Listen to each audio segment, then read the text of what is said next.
आज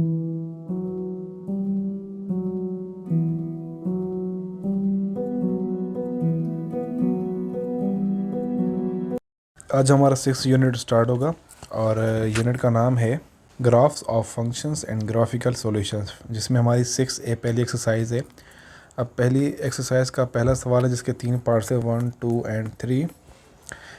तो पहले सवाल में कह रहा था table below shows some values of x and the corresponding values of y where y is equals to x cube minus 3x square plus 1। अब यहाँ पे हमें एक टेबल गिवन है जहाँ पे x की वैल्यूज़ हैं और कुछ y की वैल्यूज़ भी गिवन है। जहाँ जहाँ पे y की वैल्यूज़ हमें गिवन नहीं है तो वो हमें फाइंड करनी होगी और वो टेबल हमें कंप्लीट करनी है। पहले पार्ट में हमने यही करना है, पहले पार्ट में ये टेबल हमने कंप्लीट करनी है। पार्ट 2 में using a scale of 2 centimetre to represent 1 unit, draw a horizontal x axis for -1 less than x less than 4 less than equal to 4। अब पार्ट 2 में ये कह रहा है कि XY प्लेन पे जो भी हमारी टेबल बनी है उसका ग्राफ ड्रॉ करें। और पार्ट 3 में कह रहा है use your graph to find the values of y when x is 1/, the value of x when y is equal to 0। यानी कि x पे हमें y की वैल्यू फाइंड करनी है ग्राफ की हेल्प से, और y जब 0 होगा तो हम वैल्यू फाइंड करेंगे x की ग्राफ की हेल्प से। ठीक है,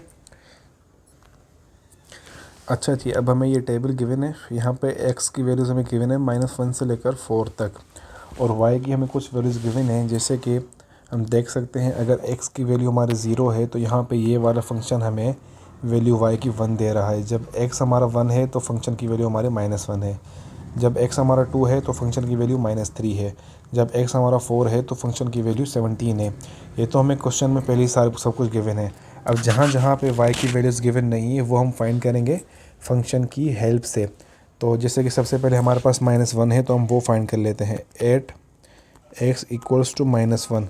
हम फंक्शन में जहाँ जहाँ x है वहाँ पे -1 पुट करेंगे। -1 होल क्यूब -3, x की जगह पे -1 होल स्क्वायर प्लस 1।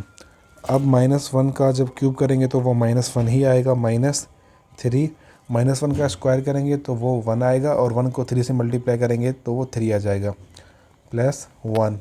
अब यहाँ से -1 प्लस 1 आपस में कैंसिल, y की वैल्यू आ जाएगी हमारी -3। ये हमारी y की वैल्यू आई है जब x की वैल्यू क्या है -1 है। तो मैं ये वैल्यू टेबल में रख लेता हूँ। तो यहाँ पे मेरी वैल्यू आई है -3 आई है।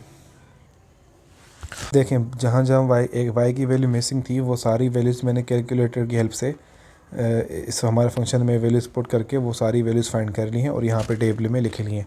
अब हमारा पार्ट 1 तो हो गया कंप्लीट। ठीक है, आप जैसे मैंने यहाँ पे y की सिर्फ एक वैल्यू फाइंड की है, सिमिलरली बाकी सारी वैल्यूज़ आपने इसी फार्मूले की मदद से, इसी जो फंक्शन है हमारा, इसी की हेल्प से वो फाइंड कर लेनी है सेम तरीके से। अच्छा जी, अब आ जाते हैं पार्ट 2 पे। पार्ट 2 में हमने ग्राफ बनाना है। अब जाहिर है जो ग्राफ बनेगा वो इन्हीं टेबल्स की हेल्प से बनेगा। ठीक है जी। अच्छा जी, अब मैंने ग्राफ बना लिया है। ये हमारा x एक्सिस है और ये हमारा y एक्सिस है। ये नेगेटिव x एक्सिस और ये नेगेटिव y एक्सिस। ठीक है जी, अब मैंने वैल्यूज़ कर दी हैं यहाँ पे। अब देखें तो हमारा जो x की वैल्यूज़ हैं वो -1 से शुरू होकर 4 तक आ रही हैं। तो मैंने ग्राफ इसी तरीके से बनाया, -1 से लेकर 4 तक बनाया है, और y की जो जो वैल्यूज़ आ रही थी मैंने उस हिसाब से ये करस्पॉन्डिंग ग्राफ बनाया है। ठीक है जी।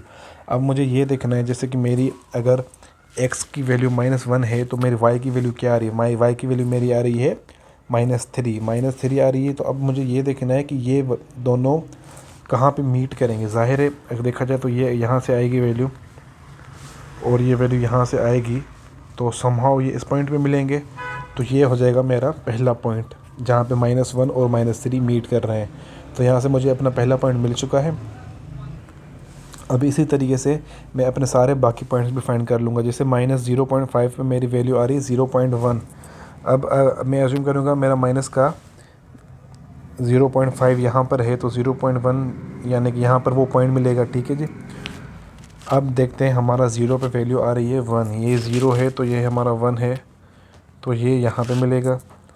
अब 1 पे हमारी वैल्यू आ रही है -1। ये 1 है, ये 1 है, ये -1 है, तो ज़ाहिर है ये यहाँ कहाँ मिलेगा।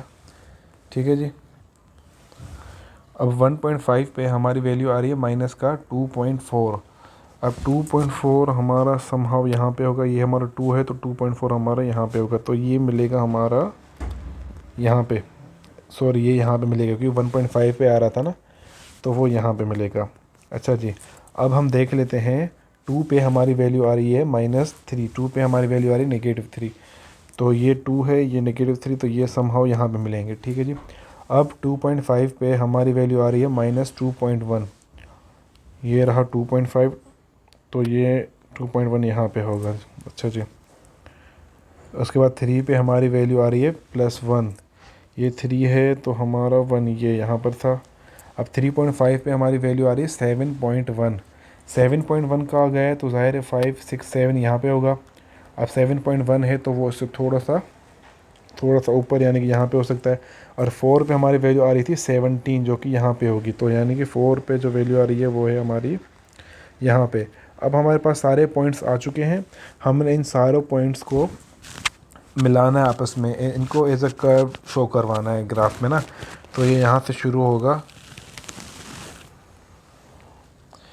ये बन जाएगा हमारा ग्राफ इस पर्टिकुलर इक्वेशन के लिए। अच्छा जी, पार्ट 3 हमारा है find the value of x, find the value of y when x equals to 1.2। अब हमने देखना है जब x की वैल्यू 1.2 है तो हमारा y की वैल्यू क्या आ रही है। अच्छा जी, देख लेते हैं ग्राफ में। सपोज़ हमारा 1.2 कहाँ पे होगा, 1.2 हमारा यहाँ पे होगा, ये हो जाएगा हमारा 1.2। अब हम देख, ये 1.2 है तो हम देखेंगे ये कहाँ पे मीट हो रहा है लाइन से, ये लाइन से मीट हो रहा है यहाँ पे।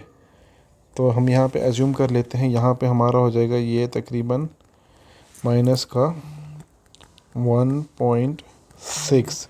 अब देखते हैं जब y की वैल्यू 0 है यानी कि y 0 है यहाँ पर है, तो हमारा x की वैल्यू क्या है, तो y 0 पे x की क्या वैल्यू आ रही है।